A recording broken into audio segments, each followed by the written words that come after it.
Hello future doctors, I am Arpita Parashar from Safal Institute, currently pursuing MBBS from MGM Jamshedpur. आज हम लोग thermodynamics chapter से एक question देखेंगे जो कि नीट के PYQ में भी आया हुआ है। For which of the following reactions delta H is equal to delta U? यहाँ पे delta H change in enthalpy को डिनोट कर रहा है और delta U change in internal energy को डिनोट कर रहा है। यहाँ पे ऑप्शंस दिए गए हैं और ये क्वेश्चन को सॉल्व करने के लिए एक फॉर्मूला है delta H is equal to delta U plus delta NGRT। यहाँ डेल्टा NGRT जो है number of moles of product minus number of moles of reactant होता है। एक चीज़ का ध्यान रखना होगा कि यहाँ पे number of moles of gaseous product और number of moles of gaseous reactant. ये फॉर्मूला सबसे पहले कहाँ से आया हम लोग वो देखते हैं। फर्स्ट लॉ ऑफ थर्मोडायनेमिक्स हम लोग जानते हैं कि delta U is equal to Q plus W। Q यहाँ पे हीट होता है और W यहाँ पे वर्क डन होता है और डेल्टा U जो है चेंज इन इंटरनल एनर्जी होता है। वर्क डन हम लोग जानते हैं कि work done is equal to minus P delta V। Delta V यहाँ पे चेंज इन वॉल्यूम होता है। अब at constant pressure, at constant pressure हम लोग यहाँ Q को डेल्टा H भी लिख सकते हैं एट कांस्टेंट प्रेशर। ये QP है, हीट एट कांस्टेंट प्रेशर, ये चेंज इन एंथैल्पी होता है। तो अगर ये डेल्टा H का वैल्यू हमें निकालना है तो फिर हम लोग ये वर्क डन को इधर ले जाएंगे, delta U minus work done.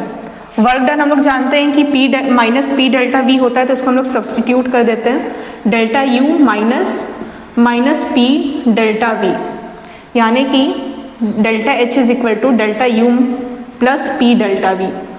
और हम लोग जानते हैं कि PV is equal to nRT होता है, तो ये PV का वैल्यू यहाँ पे हम लोग सब्सटीट्यूट कर देंगे, तो delta H is equal to delta U plus P delta V की जगह डेल्टा NGRT आ जाएगा। अब क्वेश्चन में क्या पूछा है कि delta H is equal to delta U कब होगा, तो जब यहाँ पे डेल्टा NGRT का वैल्यू यहाँ पे 0 हो जाएगा तब हम लोग बोल सकते हैं कि डेल्टा H का वैल्यू डेल्टा U के इक्वल है। तो इसका वैल्यू 0 आने के लिए डेल्टा NG का वैल्यू 0 आना चाहिए। तो रिएक्शंस में हम लोग देखते हैं कि number of moles of product minus number of moles of reactant करने पर जिसमें 0 आएगा उसका डेल्टा NG का वैल्यू 0 रहेगा। जैसे यहाँ पे 1 मोल हो गया इसका, 1 मोल PCl3 का, तो यहाँ पे टोटल 2 मोल्स प्रोडक्ट के हो गए और 1 मोल रिएक्टेंट का हो गया। तो 2 - 1 करेंगे तो डेल्टा NG का वैल्यू जो है वो 1 आ जाएगा। तो delta H is equal to delta U नहीं हो पाएगा क्योंकि यहाँ पे ये वैल्यू 0 हो ही नहीं पाया। वैसे ही सेकेंड ऑप्शन में देखते हैं, number of moles of product यहाँ पे 2 है और number of moles of reactant gaseous reactant यहाँ पे 1, ये 2, टोटल 3 है।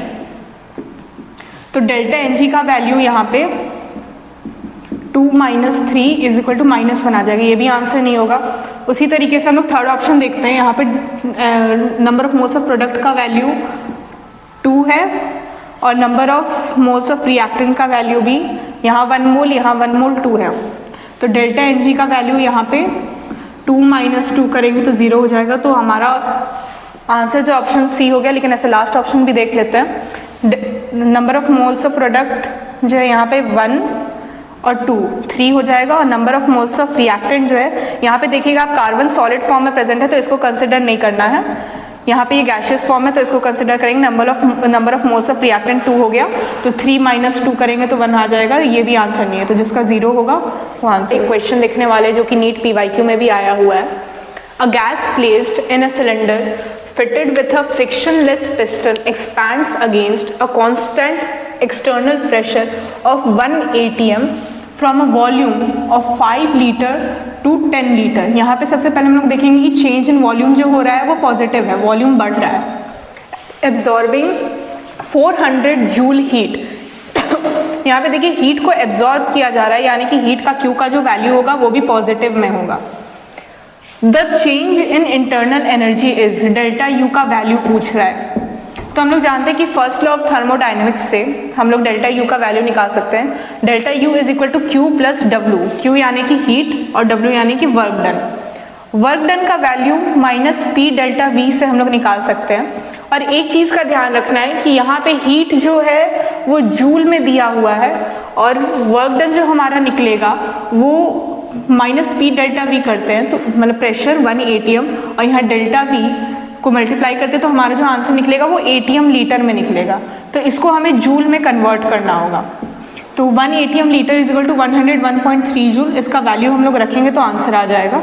तो delta U is equal to Q plus W, Q यानी कि हीट एब्जॉर्ब हुआ है इसलिए प्लस 400 और यहाँ पे माइनस पी डेल्टा वी से हम लोग इसका वैल्यू निकाले तो माइनस 506.5 जूल आएगा और वैल्यू हम लोग पुट कर देंगे तो आंसर माइनस 106.5 आ जाएगा, जो कि आपका ऑप्शन सी है।